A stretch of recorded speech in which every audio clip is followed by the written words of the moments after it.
because I had a meeting with the President, I requested for the meeting to inform him of what we had seen and discovered in relation to the BARM election postponement. Alalahanin natin, ang pangako natin sa ating mga kababayan sa BARM ay hindi lamang eleksyon, pero malinis, pantay, parehas at tapat na halalan. Nakita kasi namin yung provision sa BARM Election Code at IRR na nagsasabing lahat daw ng mga appointed officials na nag-file ng Certificate of Candidacy ay hindi considered resigned.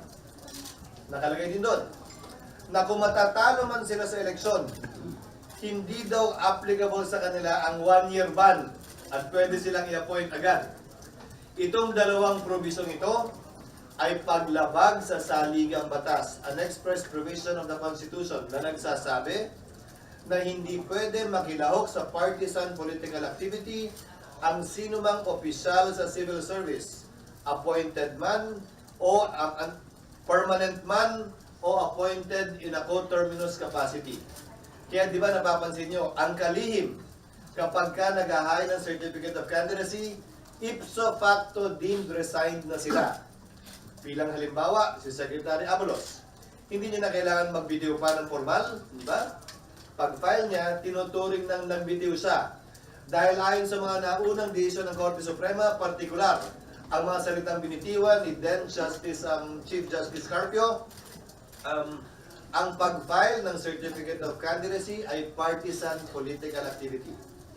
Ngayon, sa 40 miyembro ng BTA, 35 ay nag-file ng Certificate of Candidacy. 5 lamang sa 40 miyembro ng BTA ang hindi nag-file ng Certificate of Candidacy. Ibig sabihin, 35 sa 40 ay ipso facto deemed resigned na sa paghain lamang nila ng kanilang Certificate of Candidacy. Unang hakbang ito sa aking paniniwala ng pagkakaroon ng pantay at malinis na halalan sa darating na Mayo man o kung ipagpapaliban ito kung anong petsa man. Para sa akin, kaya ako nakipagpulong kay Pangulong Marcos upang sabihin mas importante ito bago natin simulang pag-usapan anumang pagpapaliban ng halalan. Dahil kailan man ang eleksyon, Mayo man, Hunyo man, Hulyo man, Agosto man, hindi maaaring manatiling ganyan ang sitwasyon na yung mga kandidato ay nakaupo at nakapwesto.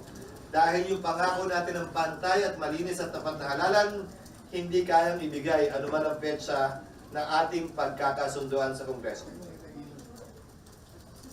Pinulong ko siya para sabihin kung ipso facto resign, marapat yan ang timbangin kung sino-sino ang ipapalit sa mga miyembro ng BTA na tumakbo. Again, 35 out of 40.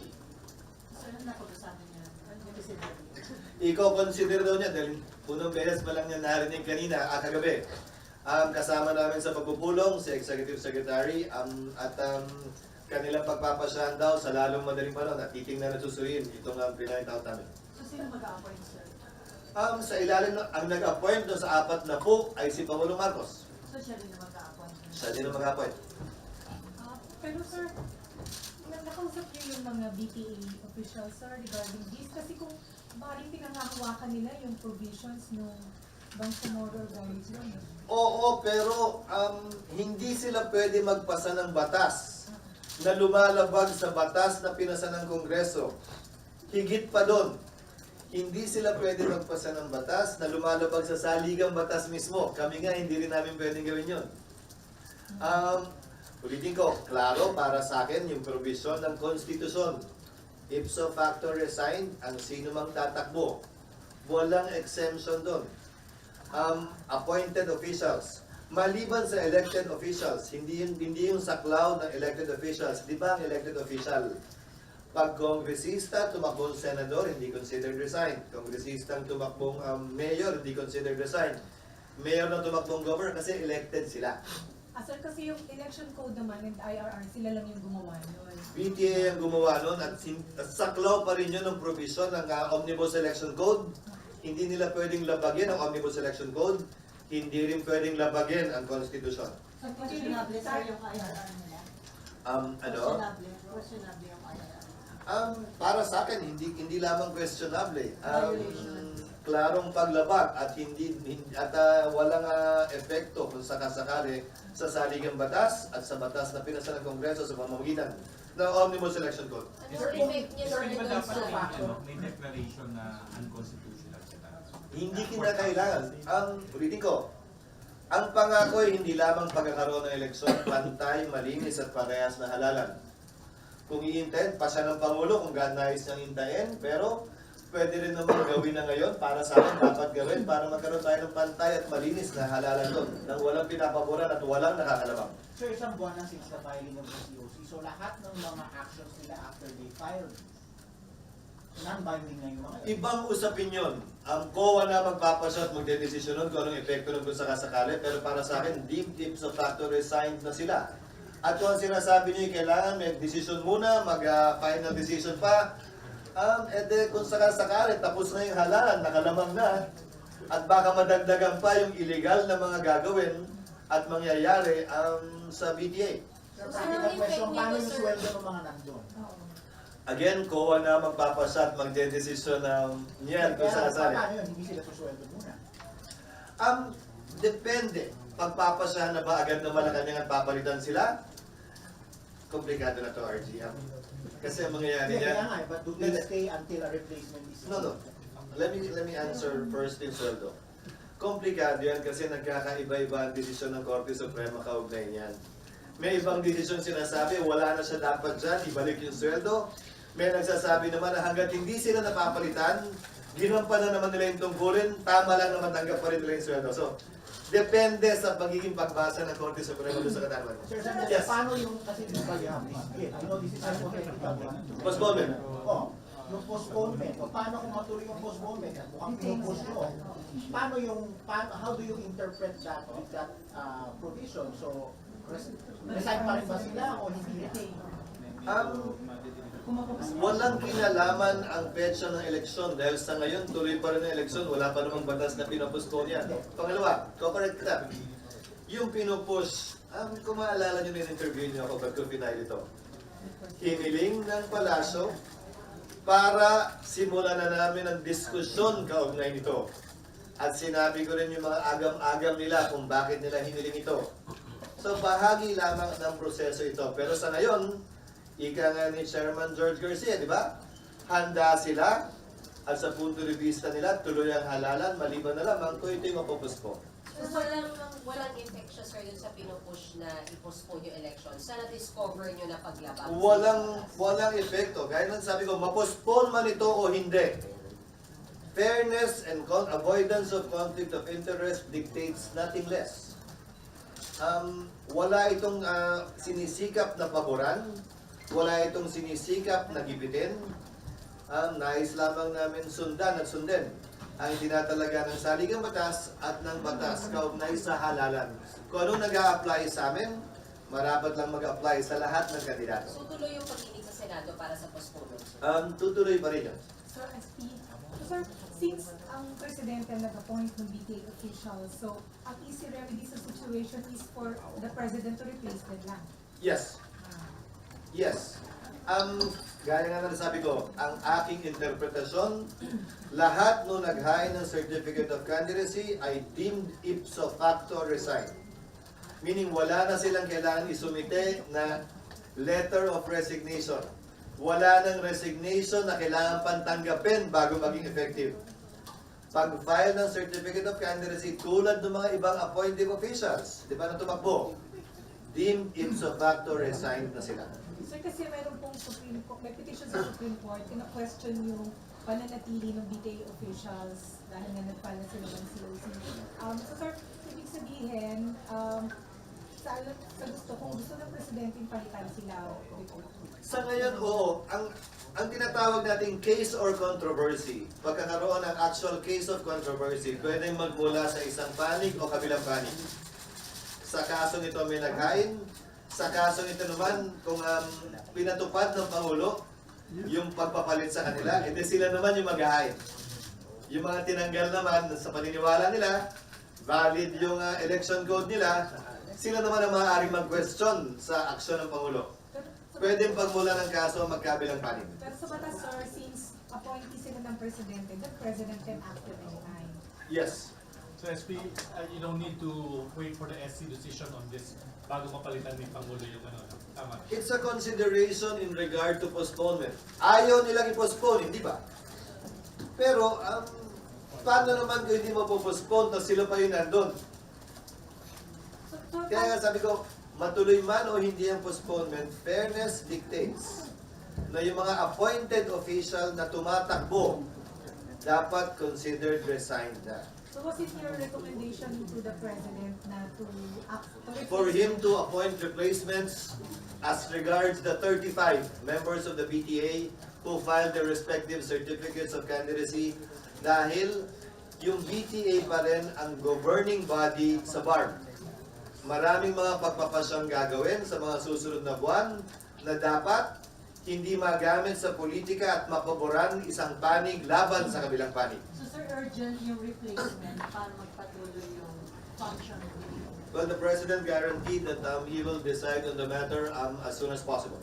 Paano yung proseso sir ng replacement? The President will simply appoint.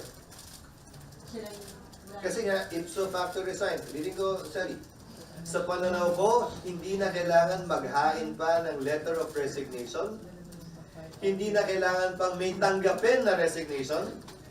Kasi nga, mere filing of the COC, the appointed official is deemed ipso facto resign. So walang kailangan mag-nominate para yung replace ng president. Yung proseso ng nomination, nasa kamay na ng Pangulo yan. Yung proseso ng pagpili, sino mang may appointing authority, di ba? May kanya-kanyang proseso ng pagpapasya, kaugnay ng pag-appoint. So right now sir, habang walang replacement, hindi nag-function ang BTA. Nagpa-function sila ngayon, dahil iba ka opinion nila, di ba? Nagpa-function sila ngayon, at sa ngayon, posible, hindi ko sila inaakusan, posible rin nagagamit nga yung kanilang pwesto sa kanilang kandidatura. Sir, may initial concerns po ba na nasabi si Pangulo or mukhang... Ako nang humiling ng meeting. Opo, pero may concerns po ba siya na ni-raise dun sa recommendation niyo or mukhang gagawin naman po niya yung mag-replace? Ayoko siyang pangunahan hanggat hindi siya nagsasalita. Mas magandang manggaling sa kanya kung sakasakali ang magiging pasya ng Malacanang kaugnay sa bagay nito. Tinatanong kasi ko ni Sally kung ano yung meeting ko daw kahapon ko ng emergency. Sabi ko wala ako humiling ng pagtitipon dahil para sa akin importante yung bagay ito at bahagi ito ng pagtimbang namin sa paano kalang ipagpaliban ng halalan o hindi. Sir, wala bang concern, sir? Sir.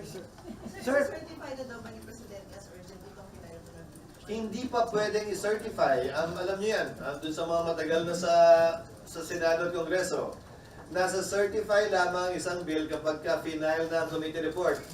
Dahil may tsansa na magsasubmit ang committee ng substitute bill at magbabago yung numero.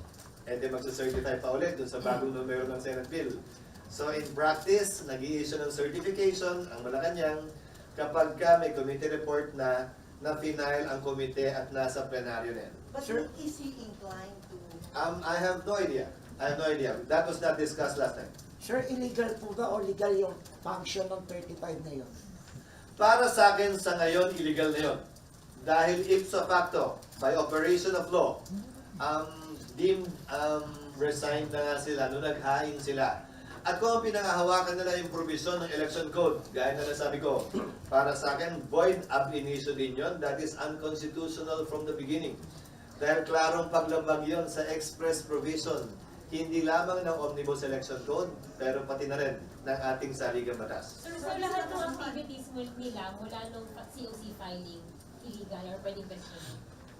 Hati din ang desisyon ng Korte Suprema kaugnay niyan.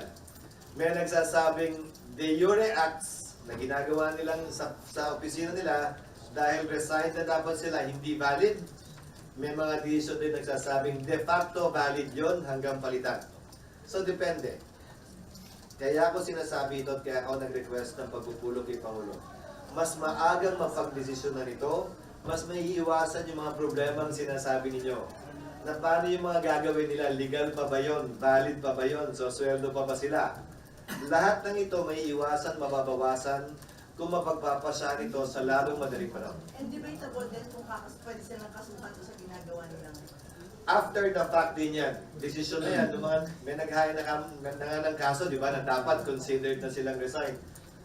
Kinakatigan ko yung posisyon yun, at, pero dinadagdagan ko pa, hindi na kailangan maghintay pa ng resolusyon ng kaso. Dahil kung ano man yung iniiwasan nating kasamaan, lamang, pabor, sa isang panig sa eleksyon ito, magagawa na kung hindi tayo gagalaw ng mabilis. Sir, meron bang concern sa possible resistance ng BPA officials sa mga MLF leaders? Hindi ko alam. Pero kung hindi ako nagkakamali, ang papalit din naman sa kanila ay ayon sa peace agreement ay galing din naman sa grupo at sektor nila. So dapat walang problema doon. Again, wala akong pinapaboran na tao o grupo. Ang nais ko lamang ay magkaroon tayo ng malinis, patas at parehas na halalan. As you always hear, right? Every election. Holding elections is not the end-all be-all. The main point and the most important point in holding elections is that it is clean, honest, believable, and peaceful. Sir, confident kayo na makakuha ng enough votes dito sa Senate yung proposed bill nyo pushing for the postponement ng ballot? Hindi pa ako nagtatanong sa aking mga kasamaan. Ulitin ko, hinahin ko yun para masimulan ang diskusyon. Ako mismo, kabilang na itong sinasabi ko sa inyo ngayon, nag-aaral kaugnay nito at unti-unti ko pa rin natututunan ang mga bagay-bagay kaugnay nito. Hinahin ko yung panukalang batas ng postponement para mapag-usapan, para mapag-diskusyonan, para nandun yung posibilidad. Dahil hindi naman ganun kadali magpasa ng batas. Kung gaano katagal ang kinakailangan namin para pagpasahan ito, kung may boto man o wala, hindi ko pa masasagot yan. Pero Sir, narinig yung ko, sabi sir, ng Comelec, sir, dapat December mag-decide kayo kasi mag-print na sila ng mga ballot. Special election yon. Hiwalay na balota yon. Ay, hindi sir, isasama na daw po yun. Hindi. Magkahiwalay. Kung sabay man ang eleksyon, magkahiwalay pa rin na balota. Pero Hindi magkasamang balota yon. Hinihiling ang COMELEC ay may December deadline sa pagpiprint ng balota dahil sa national officials. Kasi madami yung balota piprint nila eh. So may deadline sila talaga doon. Pero ito, kung ipagpapaliban man o hindi, yung kandidato, yun naman na yun eh. Kunyari, gawin natin May 30 yung election, kung yun ang maging kapasya ng Kongreso. Gawin June 5. Ipiprint pa rin naman nila yung balota eh. Pangalawa, tapos naman na yung filing ng Certificate of Candidacy, yun na yung kandidato eh. Magpapasya na lang naman sila kung may nuisance candidate ba o wala. Di ba? So, yung deadline na yun, hindi relevant sa pagpapasya ng petsa ng halalan. Dagdagan ko pa, ha? May kapangyarihan ng COMELEC labas sa batas na ipagpaliban ang halalan, ha? Ayon sa Omnibus Election Code, kung may kaguluhan na nangyayari o nagaganap, ipagpaliban ang halalan at ituloy yun kapag ka mapayapa na. Labas sa batas. COMELEC has that power too. Pero wala naman sir gulo, so nakadepende sila sa inyo. Wala. So what am I saying? COMELEC has the power to decide to move the date of the elections under certain circumstances, kabilang na ang pagkakaroon ng gulo. Congress has the discretion to decide to move the elections considering that or other grounds outside of the Omnibus Election Code. Sir, so Pero kung yung ground pasok sa Omnibus Election Code, COMELEC lang pwede nang gawin yun. hindi nyo kailangan mag-decide sir or magpasa ng batas by second week of December kahit sinasabi ng COMELEC na kailangan na kasi mag-print ako nyo by end of December. Kaugnay ng postponement? Yes, sir. Sa pananaw ko, hindi. Kasi nga, hindi naman namin bubuksan muli yung filing of certificates of candidacy. Yung pa rin naman yung mga kandidato. So hanggang kailan meron kayo to approve that bill, sir? Sa palagay ko, bago maghalalan, bago kami mag-adjourn before the election, which is March. Pero may counterpart. Yung huling session namin, di ba, ay March. Pero hindi ba magigipit yung sa COMELEC if gano'n nakaklose? Di ba pa? Handa na sila, di ba? O di pag hindi namin napasa, tuloy. Pag pinospone namin ng 1 buwan, 1 linggo, 2 buwan, Bawas na. handa na nga sila dapat on the day of the election, di ba? And then siguro naman, dapat mas handa sila 1 month after the election. Di ba? Di ba sabi ng chairman ng COMELEC, handa daw sila. In fact, nagpunta siya sa Cotabato ng filing hanggang sa last day of filing, di ba?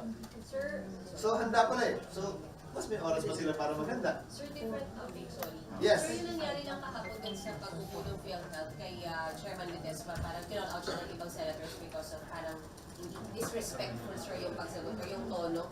Sir, your thoughts on it, paano po ba dapat sumagot yung mga resource? Actually, wala ako kahapon na balita na lamang sa akin na lamang sa akin. Kakaiba kasi yung nangyari kahapon dahil sinuspend ang rules ng House para diretso silang sumagot. Di ba nangyayari lamang naman yan usually sa komite, hindi sa plenaryo. But in rare occasions, we suspend the rules to allow the resource speakers themselves to answer the questions of the senators directly. Para maiwasan, hindi ba? Para maiwasan dahil medyo nga iba yung tono, tumataas ng konti yung tono ng resource person, hindi ba? Kaya binalik na muli na sponsor na ang sasagot bago tuluyang inaprubahan ang mga budget ng mga ahensyang yun. But it abbreviated the proceedings in a way dahil imbes na magkonsulta, di ba, sa mga komplikadong tanong, yung sponsor, rekta lang nakakasagot. Pero nais ko pa rin paalalahanan si Ginoong Ledesma na hindi ko alam, hindi ko naman siya ganun kakilala. Kung ganun ba talaga sa magsalita, high pitch ba talaga, may no-no ba talaga sa dulo, hindi ko siya ganun kakilala. Pero sana, kung gano'n man talaga siya, ay kung may susunod na pagkakataon pa, ay mas maging mapanuri siya sa kanyang pagbibigay galang at pagkilala, hindi lamang sa Senado, sa kung sino man taong makakasalumuhan. Sir, sorry, pa-clarify na po. So, 35 out of... 40. 40. Sir, Filed their certificates of candidacy. Di ba sir 80 yung BTA? Yung parliament. Ayan, parliament. No, yung parliament 80. Okay. Kasi may kasamang party list yun. If you remember, the BARM Parliament has 80 members, 40 elected by district, yung pa rin yung BTA ngayon, and 40 through sectoral and party list groups. Diba? So, out of the 40, divided by districts yun, the remaining 40, if I'm not mistaken, I think 12 will be elected from sectoral groups, and the remaining 28, again, if I'm not mistaken, will be elected through the party list groups. So yung party list groups, A, B, C, D, E. Kung nakuha ni party list A, 50%, edi kanya yung 50% of the 28 seats. Pag nakuha ni party list B, ay 10%, edi sa kanya yung 2.8 seats dun sa party list group. Hindi ito yung maximum of 3 nominees tulad ng sa Kongreso. By percentage yung party list representation dun sa party list seats sa BARM Parliament. So, 40 yung BTA, 40-40 or 80 yung BARM Parliament. Sir, sa House Quad Committee hearing, sabi ni Dating Pangulo Duterte, bilisan na ng ICC yung investigasyon. Handa na daw siyang makulong. At saka, pag daw hindi bilisan, baka mamatay na siya. So ano ba ito? Pag-recognize na niya ang jurisdiction ng ICC? Hindi ko alam. Magandang siya tanongin nyo kung matanong nyo kung anong ibig sabihin niya doon. Dahil inulit niya muli yung kanyang sinabi na he takes full and legal responsibility. Naalala mo, tinanong ko yun dati nung galing siya rito at sinabi niya riyan. Sabi ko, paano niya i-operationalize yun? Ang nasagot, sinabi kasi, di ba, may 20 pulis na nakakulong. May mahigit 400 na natanggal sa pwesto. Paano pa siya magte-take ng legal and moral responsibility dun sa natanggal sa pwesto at nakakulong? Ang narinig kong sinagot niya, magbibigay daw siya ng 1 milyon at mag-raise siya ng pera para sa kanila. Hindi ako nagkakamali, yun ang inabutan ko eh. Gaya ng sabi ko nung huli tayo nagkausap tungkol doon, di ba? Paano i-operationalize yun? Siguro ito na yung simula ng pag-operationalize doon, pero nananatiling nakakulong pa rin, yung 20, nananatiling tanggal pa rin, yung 400. So, marahil unang hakbang yun sa pag-take niya ng legal and moral responsibility.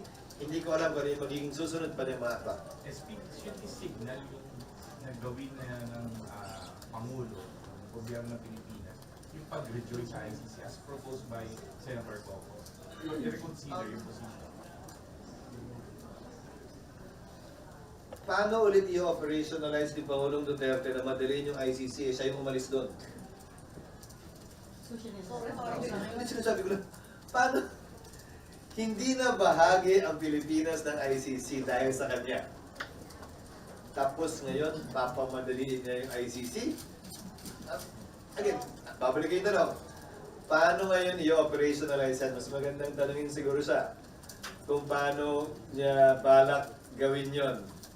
Pero open na po si dating presidente. Tayo concern, Sa- sir. Hindi question ang open ito. Ang question dito nga, paano nga, siya nga yung umalis doon, di ba? Kaya wala tayo doon dahil sa kanya eh.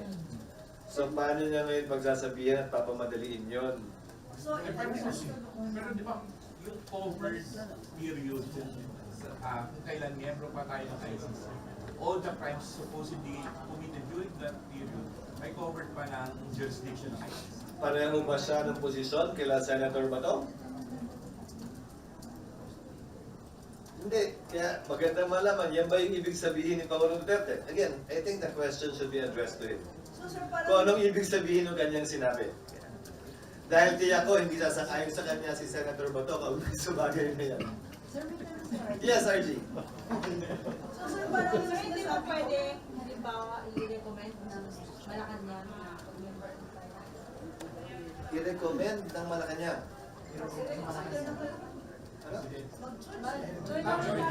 Foreign policy is within the sole discretion of the President. The only role of the Senate is to ratify treaties entered into by the President. Kung magpasya mo ng Pangulong bumalik sa ICC, ang tanging papel namin, i-ratify yung muling pagbalik sa ICC. Pero kaugnay ng kapangyarihan na bumalik sa ICC, gustuhin man ng ilang senador, hindi saklaw ng pwede namin gawin yan nang walang akmang aksyon mula sa Pangulo. SP, maybe your personal stand on that, yung rejoin sa Actually, hindi ko alam. Hindi ko pa tinitingnan yung bagay na yan. Particular, kung isa-cite mo rin lang yung ICC na may jurisdiction sila sa mga nangyari nung tayo miyembro pa, pues may provision din ng ICC Treaty. Papasok lamang sila kapag hindi nagpa-function ang justice system natin. Hindi ako nakahandang tanggapin yung statement of fact na yun na hindi nagpa-function ang justice system natin. Hindi ako nakahandang i-concede yun at aminin sa publiko dito man sa Pilipinas o sa labas ng bansa na hindi nagpa-function ang justice system natin. Sampal naman yata yun sa ating judikatura at husgado para sabihin ng isang halang na opisyal yun. Sir, hindi pa nga daw napapanagot hanggang sa ngayon yung involved doon sa patayon during war on drugs na administration. Anong tanong, Sel? Means, nagpa-function ba? Dahil na wala napapanagot. Well, it cuts both ways. Napalaya din sa Secretary de Lima. pero sir, Oh, parang nakasuhan may na- 20 pulis na nakakulong. May mahigit 400 pulis ayon kay Chief PNP Marbil na tinanggal sa pwesto, administratively found guilty. Nagpa-function, pero ang tanong, hindi ka ba kontento? Tingin mo ba, sobra pa? Pero ang provision ng tratado, hindi nagpa-function. Ulitin ko, handa ka bang sabihin hindi nagpa-function? Na wala ka ng matatakbuhan? Dahil sa dami ng magagaling naman din ng abogado, bakit hindi nila sinasampahan ng kaso si Pangulong Duterte mismo? Ang kinasuhan nila, yung mga pulis. Siguro kung may hudyat man, yung pag-amin ni Pangulong Duterte at pagsabi niyang he takes full and legal responsibility, marahil, sabi ko, di ba, unang hakbang yun. Para ikonsidera ng mga biktima ng pamilya na isama siya sa kaso. Pero pasya nila yun, desisyon nila yun. Sir, binabanggit ni Senator Coco, prospective yung magiging effect ng pag-rejoin natin sa ICC. Perspective at saka maski na nga sumali tayo, ang kapangyarihan nilang manghimasok ay kapag ka hindi nagpa-function ang justice system natin. Kahit na miyembro tayo, ha? So nakahanda ka bang tanggapin yun? Ang binabanggit niya, parang insurance policy natin, kung sakali na wala konsensya, killer, diktador yung Oo naman, totoo naman yun. Pero gaya ng sinabi ko, posible naman tayo magkaroon ng ganon. Pero kung napalitan naman siya, nagpa-function ba ang ating justice system o hindi? So wala tayong pakinabang sa ICC, sir. Hindi naman.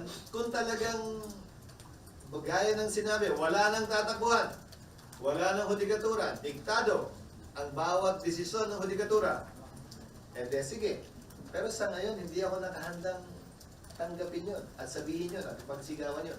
So, sir, yung sinabi kanina ni Presidente na willing siyang harapin yung ICC, nonsense kasi wala pa tayo. Hindi ko alam. Kaya maganda siya yung tanongin mo kung ano ibig sabihin nun. Dahil hindi para sa akin na i-interpret yung kanyang sinabi. Sinasabi ko lang on the practical side. Bilisan na, pero siya naman yung umalis doon. Siya naman yung nagtanggal sa atin doon. Di ba? Sir, Kung talagang yun ang balak niya mulat-mula sa kanyang binitiwang salitang I take full moral and legal responsibility, eh di hindi na tayo umalis doon. Para talagang, di ba? Eh, umalis tayo doon eh, dahil sa kanya. So, ang tanong, paano na natin gagawin ngayon yan? Maganda siya yung matanong. dun sa House hearing, may sinabi si former President. So, pwede na namin bilisan yung budget kasi lahat naman kayo nakikinig doon.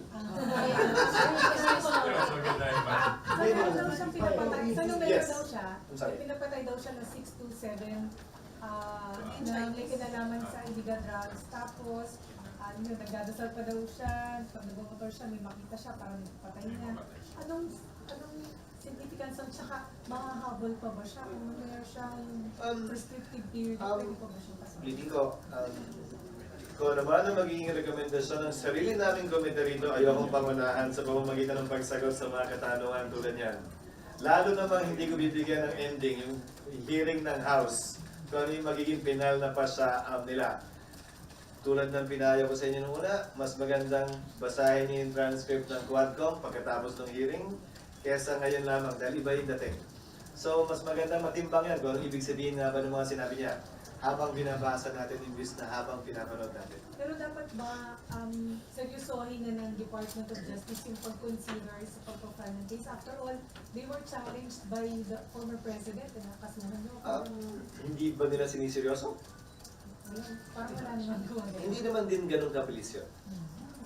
Hindi naman ganun kabilis yun porket sinabi ngayon bukas sasampahan na ng kaso. So, hindi naman tayo sigurado kung hindi nga ba nila siniseryoso. Sigurado ko nagmamatiyag sila, bahagi ng trabaho nila yun.